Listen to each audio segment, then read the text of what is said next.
Murugan fan போடு சொல்கிறேன் please. 8 o'clock ஆகிடுச்சு, நீ வேலைக்கு போகலையா? ஆ ஏன்? வயிறு வலிக்குது. ஓஹோ சரி, நீ தூங்கு. நானே எல்லா வேலையும் செஞ்சுட்டு நான் வேலைக்கு கிளம்புறேன். நீ தூங்கி ரெஸ்ட் எடு, சரியா?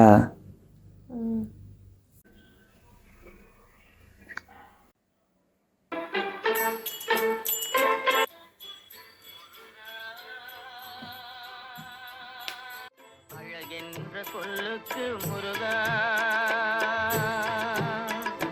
அழகென்ற சொல்லுக்கு முருகா, உந்தன் அருளன்றி உலகிலே பொருளேது முருகா. கஷாயம் இது வெத்தலை, அதுக்கப்புறம் இந்த ஜீரகம்லாம் போட்டு உனக்கு வயிற்று வலி போகும். இப்போது பீரியட்ஸ் டைமில் குடிக்கிறது. இந்த குடி.